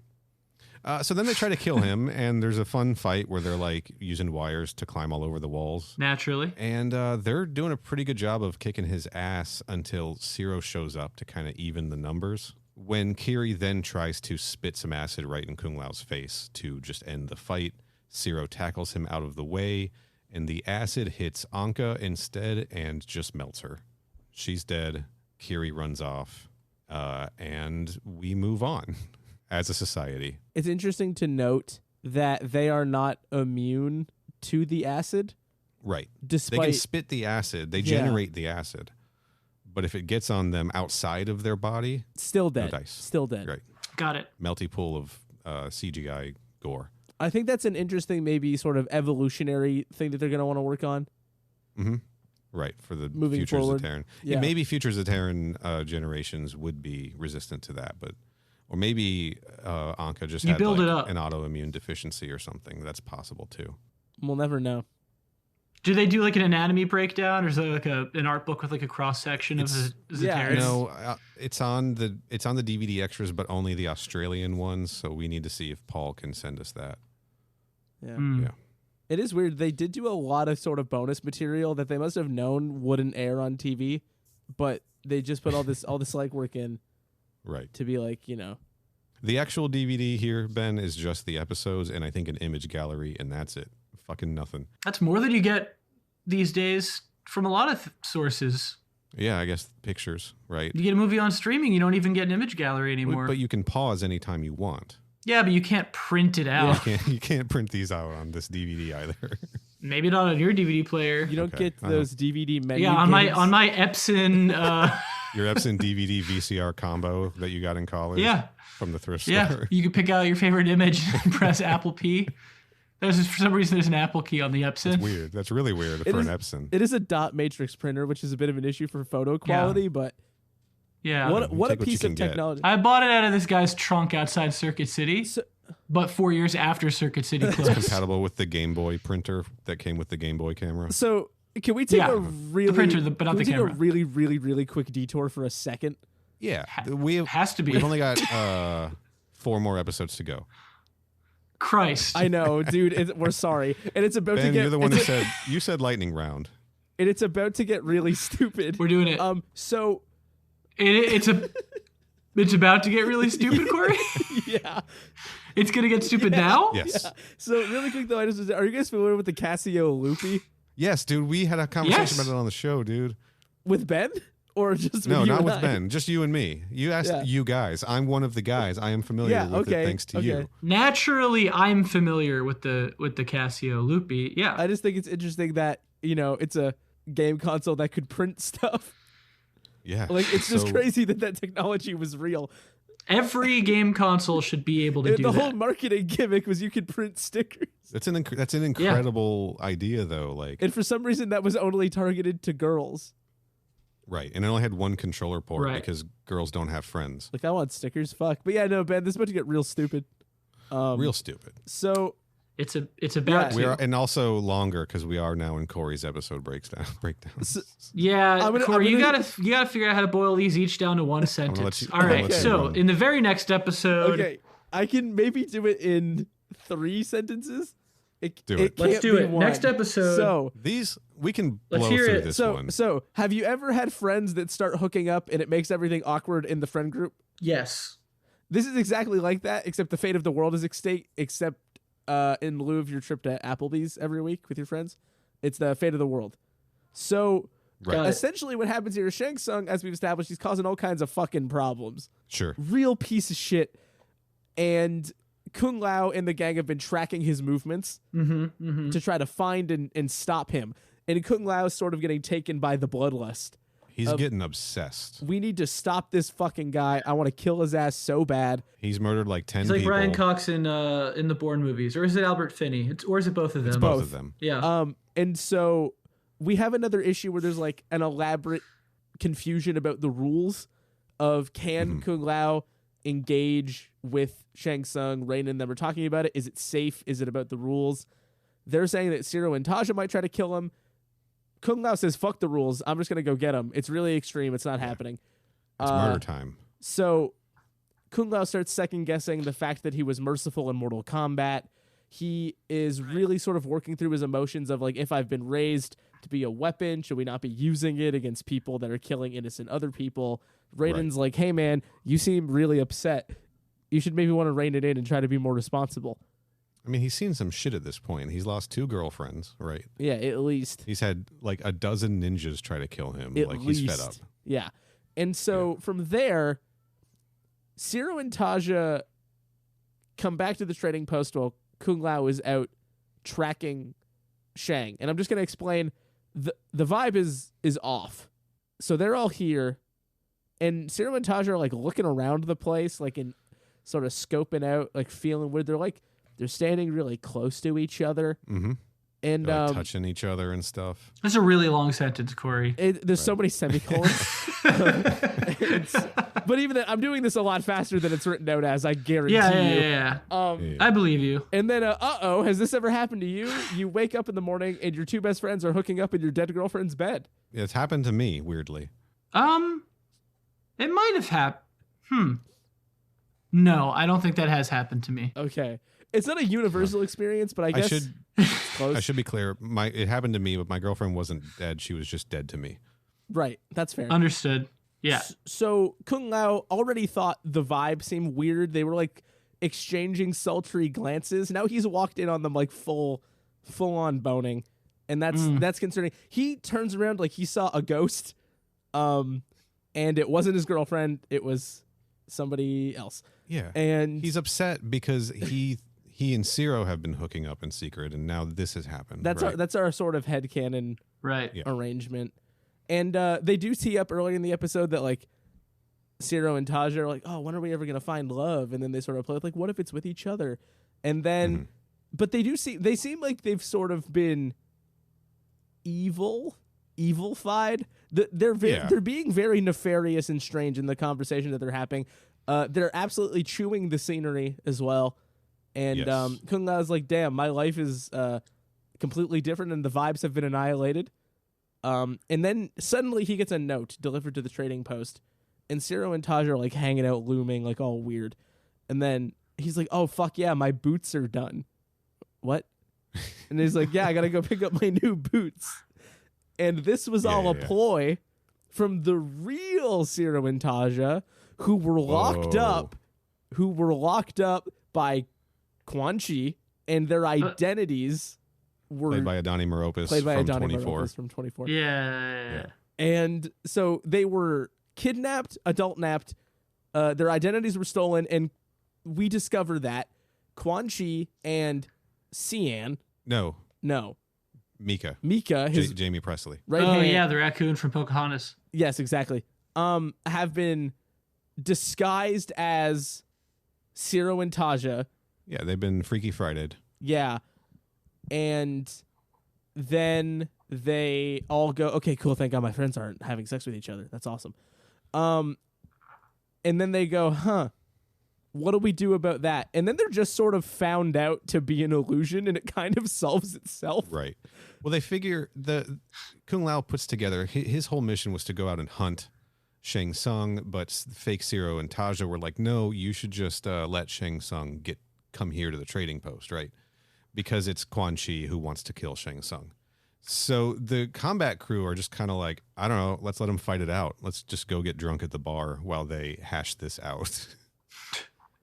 And that's what happens. Yeah, everyone then proceeds to grapple with how violating it is to be impersoned with your whole being, and then people hook up. And this sounds like a good way to spend the fourth to last episode of your it is. Yeah, so television series. If it counts for anything, which at this point it surely doesn't, the last 3 episodes very, very suddenly ramp up a deeply interconnected storyline that probably should have taken closer to like 7. Yeah. Oh, yeah. They shoehorn a lot into these All last 3. In 3 words or less, what happens in the last 3 episodes? Shao Kahn lied. It's going to need more than 3 words. I'm sorry, Ben. I know. I'm kidding. We're not. It's simultaneously. Yeah. What's genuinely interesting about this is you can simultaneously make this as complex and convoluted and as straightforward as you want. Yeah. It's we weird. get deep on some stuff, but we don't need to here. Yeah. What we can acknowledge is that Zero starts this next episode featuring Zero's classic sword. Oh, yeah. So suddenly he's a sword guy, and he's like, I love this sword. I always have this sword with me. Man has not touched a sword up to this point in the series. He briefly had a knife, but that was about I think anyone can relate, though, to just be trying to be like, am I a sword guy one day? Mm-hmm. Yeah, especially in the 90s. I started playing Doom 2016 on Game Pass. I'm a fucking Doom guy now. I am obsessed with Doom. I'm just like this man. You also have that moment where you go to the mall and you go to like the knife and head shop, and you're just sort of like, maybe if I buy one of these like sick carbon knives with like the oil slick pattern on it, I could finally like really impress the girls at school. Exactly. Maybe I can find love. Yeah. If I buy enough swords and knives. Yeah. Right. We all know that guy. Yeah. Some of us were that guy. Some of us are that guy. Mm-hmm. Oh yeah. Some of us still are. I mean, you guys are. We're on video right now. You can see all the swords behind me. Yeah. There's just there's just racks of swords back there. Yeah, my sword racks. If there's ever an earthquake, I am fucking done. But what a cool way to go. What a cool way to go. Maybe I didn't die in the big one. I died by It's going to be like hand. itchy and scratchy up in this shit. I'm just going to be a perfectly filleted human being. Look, you did reach out to me for some advice on hanging these sword racks. I did tell you not to put them on the ceiling. I said I'm thinking of a Damocles style ceiling, just swords and swords and swords dangling blade down at me. And you said don't do a Damocles ceiling. And I said why? I said if you do, make sure you find the studs, and if there aren't any, use zip toggles. So yeah. And I said, I can't wait to finish reading the story of the Sword of Damocles, but I'll wait until after I finish the ceiling. I can't wait to get on this plane and finish reading how the story of Daedalus and Icarus ends. All right. Let's and in the final episode, so what happens? These last three. Three more. We're almost there, I promise. And it is funny that you're such a lore expert in this case, but hearing this version of it surely has to be exhausting without seeing it. Yeah. This is what you put everyone It's else like through. someone taking a fire hose and attaching one end to just a barrel of carbon monoxide and then putting the other in my mouth and turning it on. Yeah. It's carbon dioxide and pages from the Merriam-Webster dictionary. Yeah. Just an onslaught of words and fumes. Yeah. Does anything even... We honestly probably could skip this next one, right? Like, let's be real. They don't do anything except theorize about, like, should we let Shao Kahn know that Reptile and the Zaterrans are a traitor in his army helping Krew, or should we just stay out of it? Yeah, this is a should we stay or Great. should And then we what's go? the second to last episode? Yeah. I do want to give Neil the opportunity, though, briefly to talk about Silk Manning. Yeah, there's a man in this who is named Silk Manning, who plays Shadow Priest #1, who is a professional bodybuilder and is ripped beyond belief, and is one of the founding or is the founder of Orange Theory Fitness. Oh, yeah. And he's got this, and he's got one other acting credit I can't pull off the top of my head, but it's nothing anybody would have heard of, really, except perhaps the people who made it. That's saying a lot coming from Neil, too. So I mean, and me, who looked at Silk Manning's IMDb page. You're the one. He is like, something awoke in me when I watched this episode for the first time. He's so much charisma in this weird role where he's playing like essentially Shao Kahn's second-hand man.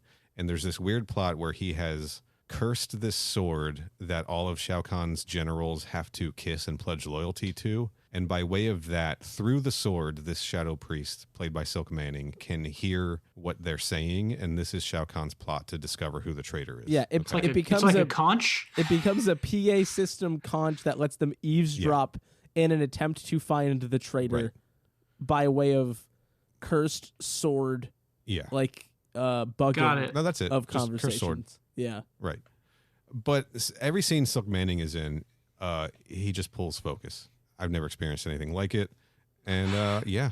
And I don't know what else I want to say, because we hope to get him on the show, and I don't want to creep him out too bad before that happens. I'm pretty sure that my father-in-law's childhood friend / accountant's brother owns an Orange Theory franchise. So if you want me to try to go Honestly, through him, we've got some leads. More leads would be great, because if I could speak to one person on this show. this sounds again, like a lot more real than probably whatever other leads you guys have. You're so more generous with your connections, Ben. Yeah, and if you need Angela Kinsey, I met her once, and I'd appreciate that. Honestly, see if she knows Silk Manning. Maybe I can get them both. So, and also last thing on this episode before we get to the final two, there's the prank in this one is that Vorpax and Kung Lao pretend to fight each other. To this is a big one. Yeah, we kind of skipped over one of the most important parts, which is a lot of text. I'm staring at a wall of text. Yeah, well, here. I wrote it. I know where everything is. So Vorpax is like, "Hey, do you guys want to kill my mom, Krew?" And they're like, "Not really, not especially. We don't really want to get involved." Throw mama from the train situation. Yeah, and then she's like, "Come on," and then they're like, "Okay, we'll do it." And, sure. And so to lure Krew to the trading post, Vorpax arranges this plan, and as part of the plan, Kung Lao and Vorpax pretend to fight. and they Right. throw a bunch of chairs around a room to make it sound like a fight is happening. Sure. And then they Yeah. lure in Krew, who is then beat eventually in a fight. Vorpax proceeds to stab her with a sword, Highlander style, gain all of her powers, and become queen. Yeah. Yes. And her promise is they will now leave Earthrealm and just mind their own business. But She might be lying. I don't think that's what's going to happen. But also, we don't get any closure to that because now it is time for the 2-part finale. This is the finale. Like, we're gonna just do this Yes. all in one run, and we're at the end. So, in Right. case you're wondering, we just spent a whole bunch of time. Let's be honest with ourselves, saying a bunch of bullshit, and now suddenly the show's going to end. And if it seems like maybe it wasn't building very cohesively to a well tied up conclusion, it's not going to do Right. that. It isn't. And you're about Spoiler to alert. hear so many things that you've never heard in your life, all at the Right. end. That's a bold assessment. Things I've never heard in my life. All right, hit me. Potentially, Boom. yeah. Bullet point it. Let's go. Yeah. First things first, a thief tries to break into the trading Sure. post. Every single episode starts this way. But this one's different because she's wearing black and not purple or green Oh, okay. or dressed. Right. Yeah. And this thief is one of Taja's old friends from her thieving days named Dion. And Dion is played by Kathleen Kinmont from Halloween 4. Halloween The 4. Return of Michael Myers. The Return of Yes. Michael Myers, yeah. Right. Everybody knows that. Yep. Yeah. So how do we segue into Raiden getting drunk at Applebee's? Oh, with I'm so glad you asked. There's no segue. Why segue? There's no the Right. show doesn't have one. We cut to Raiden plastered, drunk, boozing, big time on the patio at Applebee's. Yeah. There is a babe on his lap, sitting in his lap. They're just vibing. They're having the time of their life. Literally the time of his goddamn life. And then they proceed to have a conversation that helps absolutely nobody. And when we say babe, her name in the credits is Babe, and close your eyes and picture a babe. So she's a little talking piglet? Yeah. Yeah, exactly. It is Babe. It is a pig in the city. Yeah. And so Raiden is sort of taking a vacation from being at the precipice of the end of the world. And they sort of talk about how setting the stage for like, man, Shao Kahn seems mad and Outworld might get up to something, but I'm going to hang out and have a cool time drinking. So nothing really comes of that. And then we go back. Sorry. Babe, played by Suzanne Stokes, who was on one episode of Frasier as Fantasy Plumber. Let's continue. Wow. What a good credit. Thank you, Neil. Can't believe I didn't see that until just now. So they go back to the training post, and Kung Lao gives everybody the rundown about the meeting that they had. And before that conversation finishes, a thief breaks into the training post. He is dressed like the protagonist from the game Journey. This is a different thief. This isn't Dion. This is a different Yeah. He's a different thief. They beat this man to death, and they discover a skull tattoo etched into the top of his head. He's got like a completely bald head, and there's a black skull tattoo there. We have never seen this before in our lives. We don't know what this is. This is where Davy Jones enters the story. Are you familiar with It Mr. is. Cool Ice? It is a Mr. Cool Yes. Ice Yeah. adjacent skull design. It looks more like that than you're even picturing. It's kind of weird. And then all this is going on. Kung Lao goes to bed, has a nightmare, picturing the end of the world. Goro's back. Picturing a four-armed Goro man who's going to beat the shit out of him again. And then we have a bit of an issue here. So Dion has a problem. She stole something that she shouldn't have. She stole a dagger from an ancient hidden city, and they want it back. The guy with the skull tat on his head, we later learn, was sent from this ancient hidden city, and they're like, okay, we got to go give it back. They go to the woods where everything good happens on this show. They find an impenetrable rock wall and are greeted by Catwoman. Okay. Like a Catwoman, like it is 1960s It's purple Selena outfit Kyle. Catwoman. Yeah. Yeah. Yes, that she's there, and they fight. They fight this Catwoman, and upon doing so, Zero gets kind of horny for a second. Right. Yeah, Hasn't happened in a while. but he's just like, "Damn, Dion, you kind of sick with it." And then all of a sudden, a portal appears. I don't like when you guys laugh purely at the way that I'm talking. Yeah. A kid's meal happens, and then and then somebody was pretty sick with it. So, a portal opens upon the defeat of the Catwoman, and it reveals to them Shaka. This idyllic city where everyone's getting along, everything's clean, right? There's colors around. It's a Technicolor purple utopian a city lot of lavender hidden behind a rock wall. The color grading has now gotten less golden to show that we've changed locations. Sure. Right. They disguise themselves in purple robes in an attempt to return the dagger and just be like, look, we don't want anything to do with this. Dion, look, she's not even our friend. We don't even know her like that. We just want to give your shit back. Right. This wasn't even like when you stole a candy bar and your parent took you back to the 7-Eleven to make you apologize. Like they're just like, nah, just go put it back and get back in the car. You don't even need to apologize. You'll just be grounded when we get home. And they put on disguises and are immediately discovered, like almost instantaneously. Comically, it's like the disguise had their names written on the back or some shit. They were found out so quickly. Yeah, and so Emperor Palpatine, who's the king of Shaka, is there. And he looks a lot like that particular actor whose name escapes me, Emperor Palpatine. Thank you, Emperor Ian Palpatine. And so he gives them a speech about the importance of the dagger to their culture and also to their god, who helps sort of make sure Shaka has all the resources it needs. Like they don't need food or like water. They just are provided it by their god.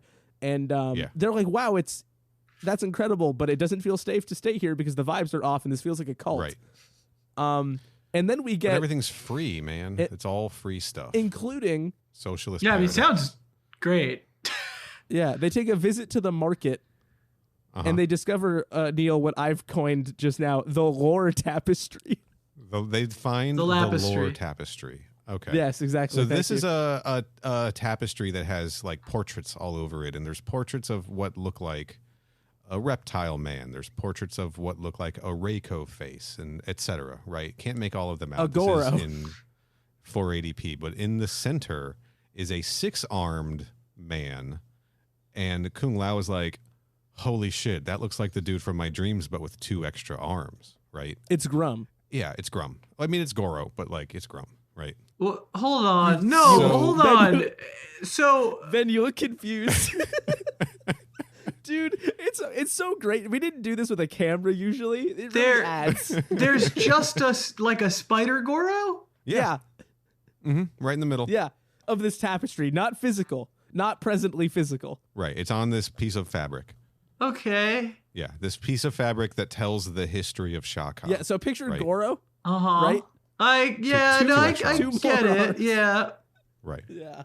Does he call out that that's more arms than before in the moment? No. I think he does. I don't think so. I think he does. Well, the jury's still out. We're 12 Angry Men. I'm pretty sure. Were they going for like, we're that raising monster... the stakes? Because no one's seen a Goro with 2 more arms before.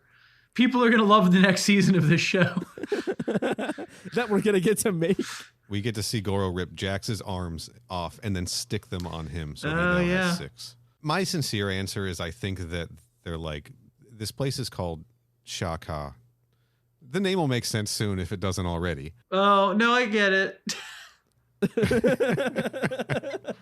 This is like the history book. This is like the mythology version, not the literal version, right? This is like the folklore as opposed to like an actual representation. Some dude's uncle like upped the ante in telling the story once, and they added 2 extra arms. Yeah, they uncled it. Right. It's kind of like how Canada has this thing that we do every time there's a budget from the government, where that budget, the finance minister buys shoes. It's exactly and it's just like that. Where did that come from? We don't really know. That's a real thing? Where the 2 extra arms. Yeah. It's just in the budget. The fuck are you talking about, Corey? So is that a budget? Is that what like do a you bullet point mean? on this? It's like he budgets for the shoes, or he like how much money is being or it's like every time there's a budget, there's like a shoes? photo shoot where he goes to like Foot Locker? Is that it's that one? Yeah. What?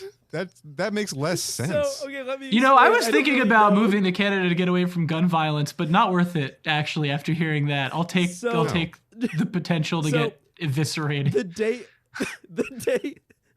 day before the budget is tabled in Parliament, the finance minister goes, and it's not in the budget, but they buy themselves a new pair of shoes, and they will wear those when they table the budget. Do they then I have do no a shoe idea out of why. the old shoe? No, that would be sick, though. I have no idea why they do that. In fact, I'm right. laughing very hard.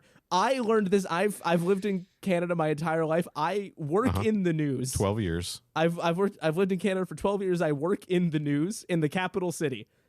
I did not know this until this year. Holy shit.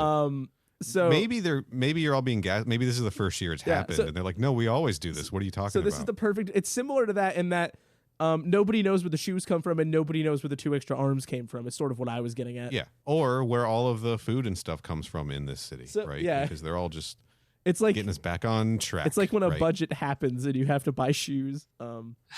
So I think what happens now is Kung Lao has a freak out, right? Yeah. And he's like, we got to get the fuck out of here. And I want to say some dudes in robes then start to fight him. Mm-hmm. Is that about right? Sounds right. I think they're going to sacrifice him. I think the reason they want the daggers, they do sacrificial murders with it because it's kind of a dark place after all, man. Mm-hmm. And Dion also reveals herself to the leader of Shaka that I did what you wanted. I got Kung Lao and his friends to be here. Now can I go free? And correct me if I'm wrong, Corey. She didn't then just does kind of like fuck off, right? So she doesn't fuck off. More that she wants her reward, Right. which That's she right. has to go get from Shao Kahn, which was getting pushed through the portal to his throne room. Yes. Right. That's sort of that's sort of the prank of this episode is that they have been set up.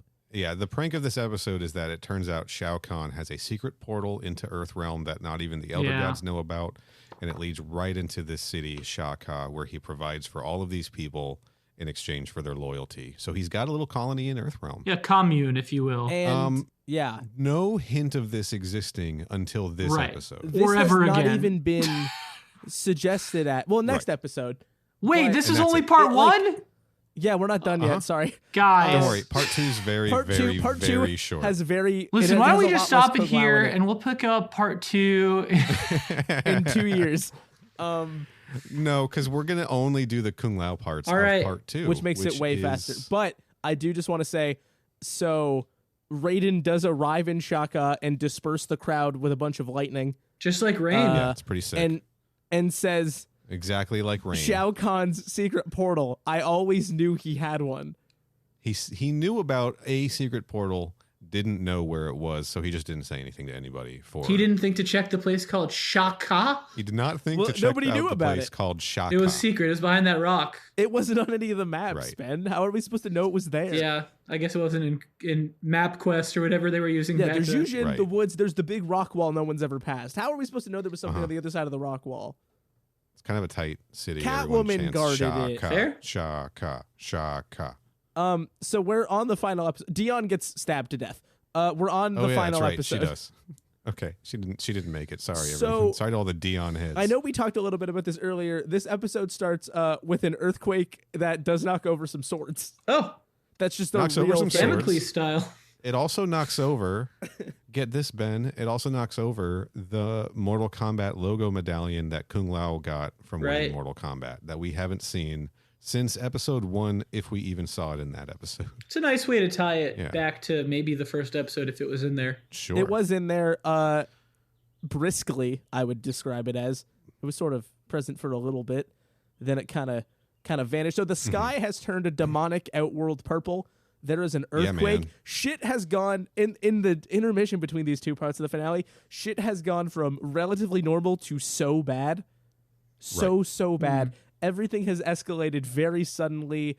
Kung Lao can't find Raiden. Ciro and Taja don't know what's going on. Kung Lao is running around Jujin like an absolute maniac, trying to find Raiden. And who does he bump Can't find into him. instead? But a friend of the show, Audie England as Katana, who from is Red Shoe Diaries. who's from the Red Shoe Diaries. Has she been on? Who, No. No. We wish. Do you want me Do you to know her? reach Can out? you get us Yeah, her yeah. number? yeah. I have IMDb Pro, and I can Yeah, get we access work to out at the people's same contact Gold's information. Gym. I can reach out and see. And so Katana is here in the least effective disguise I've ever seen, a very conspicuous hood. and she is warning that out in Outworld, the vibes are off. Like, it seems like Shao Kahn is about to stop, like, threatening stuff and start doing stuff. There's a big strike coming, and she wants to warn everybody. So she's like, meet me at the Temple of Light. Remember the Temple of Light? From about 45 episodes ago? That's that temple that had all that light in it. Yeah, so we'll go talk to the Temple of Light, and it's Thomas Kincaid's temple. We'll be all good. It is worth noting that somebody was eavesdropping on this conversation. And to speed up the process, I'm going to say the following sentence. This is going to come up more than once. Meanwhile, other various scheming happens that Kung Lao is unaware of, and a handful of people die. By a handful, we mean every recurring character on the show gets murdered. He doesn't know that. Yes. Until we cut to the Temple of Light, and Katana runs in just in time for a purple portal to open in the sky and shoot down shadow priests from Outworld, who proceed to block Kung Lao, Taja, and Zero behind a mystical barrier, and Katana proceeds to get brutally murdered by her own fans in front of everyone, and they just have to watch. Yep. Ooh. Katana's dead. Oh. They don't even talk. Katana's just sort of mercilessly killed. Well, Kung Lao and Co. are helpless to do anything about it. And I know what you're wondering. What happens after that? Well, meanwhile, other scheming was happening that Kung Lao was unaware of, and a handful of more people die. So just to set the scene for who's died so far, aside from Katana, the ones that they're unaware of, though, include Quan Chi, Cian, one of his slaves. Vorpax and Shang are about to get it. Vorpax and Shang Tsung will die. Off screen, basically. Reptile dies. And Kiri dies. Yeah. So every name that we've said today has just died instantly. In one episode. Putting up very little fight to mysterious shadow priests that are arriving through the portal in Shaka. That thing that we heard about murdered. last episode. Yeah. So that's a bit of an issue. And they concoct a plan. They're like, okay, we need to see who can help us. Oh, I know. I've got just the person. Hey, Zero, do you want to go find Omijis in the woods? Played by Angelica Bridges from Baywatch. Yeah. And this is the moment where, right at the last second, Ben, Shang Tsung's ex-girlfriend. They had to give an opportunity for Zero to discover that Omijis is not an old hag in the woods, as he says, but a hot lady. But is instead Angelica Bridges from Baywatch. Yeah. And so he's given one last chance to get horny, and they want her to help because she's magic and powerful and also immortal. And immortal. That's a big thing, yeah. However, she was cursed to be immortal, and she's basically like, oh, we're finally dying? That's awesome. I've wanted to die for so long. I don't even really want to help you. I just kind of want to be dead. And then they eventually... Hey, Zero, do you want to bone down while the world ends? She literally is like, I would rather just go pipe Zero for a while. Let's all get freaky. Yeah. Zero's got the Riz. And then that doesn't really pan out, unfortunately, for Omijis and Zero. She is ultimately won over into helping them get back into Shaka because for some reason the rock portal was like a one-time deal. They can't get back in. She's got magic. It's just been sealed. She's got magic. She can let him in. You know, saying this at this speed, this truly sounds like complete fucking nonsense. I can't imagine a speed where it does not sound like fucking nonsense. All right. Yeah, so Taja was waiting for them outside of Shaka, and then Zero and Kung Lao and Omijis all get there, and Taja's like, damn, Omijis, I didn't know you were hot, because we really need to get this in the last episode. We really got to spend a lot of time on that.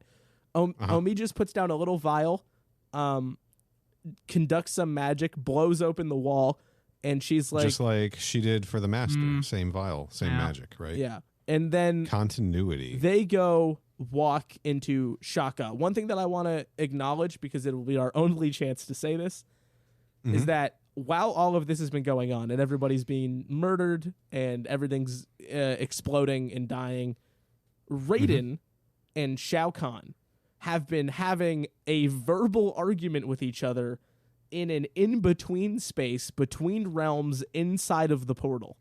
Raiden and Shao Kahn, both played by Jeffrey Meek, star of Raven. He plays both characters. He does. Because in this universe, as we learned in Mortal Kombat Annihilation, they are brothers. Huh. Yeah, Raiden and Shao Kahn are brothers. And they're the children of the elder gods. Their dad is, right? Shinnok or something. Yeah. Yeah. Yeah, something like that. Shinnok, right? So their dad is Shinnok. That's correct. So that's never addressed in this. But they have been it's having in there. their ultimate confrontation in this in between space this entire time. That's why Kung Lao couldn't find Raiden. He never left Shaka. He's just been having this fight. They've been dueling in there. They finally get in. The gang resolves to get in there and fix this, fight for what's right in one final battle, avenge Katana, help Raiden, save Earthrealm. And then what happens is they walk in. There's a bunch of people chanting, Shaka, Shaka. Yeah, just like that. Thank you, Neil. I'll do it. I'll set the mood. Shaka. Thank you. Shaka. Keep and going. so they walk in. Shaka, they get up to the Shaka. altar. They see that Raiden is in this portal arguing with Shao Kahn. And before anybody can do anything, Shao Kahn basically just says, LMAO, you fell into my trap, dumbass. They are swarmed by a group of shadow priests, killed off camera, and all of our protagonists are gone. The end. That is the end of his story. That is the end of Kung Lao's story, the Great Kung Lao story from Mortal Kombat Conquest. They get pranked so death. hard they die. And that's it. We can't even tell you how it resolves because he was not there to see it. Huh. And also, it doesn't really resolve. We should explain what Shao Kahn's plan was. What he has done this whole time is use this portal to actually transport the city of Shaka into Outworld. And because Raiden was in the city and Kung Lao and company were in the city, suddenly this part of Earthrealm is now a part of Outworld. Raiden loses his powers and Kung Lao can be murdered because he's trespassing. Okay. Yeah, that's the plan. And it works. And it works. Yes. And later there is a tease that Raiden is brought to Shao Kahn's throne room and sort of like, how's he going to get out of this one? And then the show didn't keep getting made. That was the end. Yeah, that's the end. That is the end of Mortal Kombat Conquest. They a show don't even get a chance to fight. Wow, this was worth all the time. Hearing about it. It sure took us. It sure took us what 6 hours total to explain At this least. to you. And Baker 6. It was about 13 hours. Yeah, 13 hours. Well, do you feel like you've gained anything, learned anything? No. Sort of. Do you feel enriched in any way? No. Is that the Here's have a better my idea listen. of I who, get of who the Great Kung well, Lao is. no. But no. That I'm just it's great the live action Mortal Kombat television series existed, and only knowing that was a more satisfying experience. And for what it's worth, obviously we kind of have to champion the show by virtue of having done 2 entire watch throughs of it as a hobby. And then recapping the whole thing a third time with you. Yeah. This is a truly baffling outcome that does deeply frustrate me. Because it seems like they had a format and then the writers were like, well, this needs to conclude. And then they decided to just sort of shove haphazardly a ton of incongruous notes kind of together. And I can only imagine what it's like having explained it at you without really getting the whole thing. But even getting all of it, it's not great. Mind numbing. Have you gotten to talk to anyone involved in writing or producing the show to figure out why it ended like that? We've done some research, and essentially what I've gathered is the show is being shot for syndication. They had plans for season 2, but then just the money didn't come through because it didn't do well enough in ratings. And everybody was set to return. And essentially the first episode of season 2 was going to be the Elder Gods intervening in Shao Kahn's plan and sort of resetting things, which is a cop-out. So everything we just said to you, not only does it not matter in that it didn't resolve, it doesn't matter that in the hypothetical scenario where the show got made, they would have undone all of it. But Threshold Entertainment did release an official timeline that bridges the gap from this show up to Mortal Kombat 95 and does include things like Kung Lao doesn't age, Zero and Taja are getting older, he's trying to find new allies, Raiden tries to convince Sub-Zero to join Earthrealm, it doesn't work.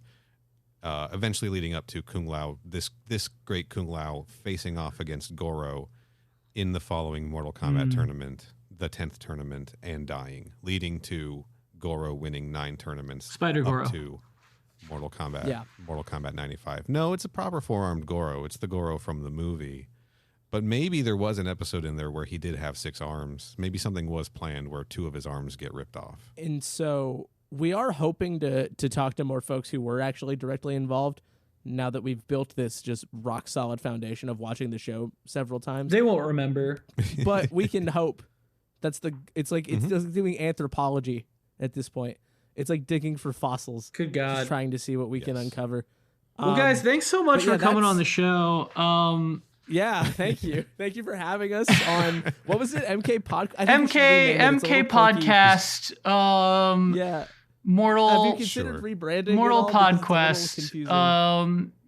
Listen, it was great having you guys. It's so great to hang out and talk. And just because we finished talking about the show doesn't mean this is. We'll see if they ever do make another season.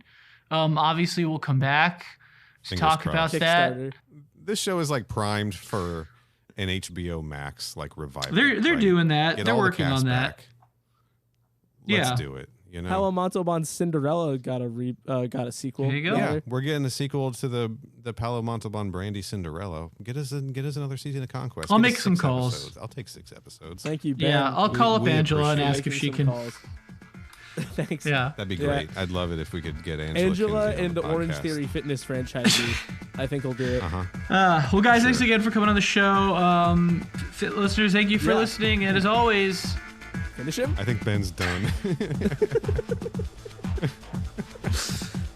I actually really gotta go.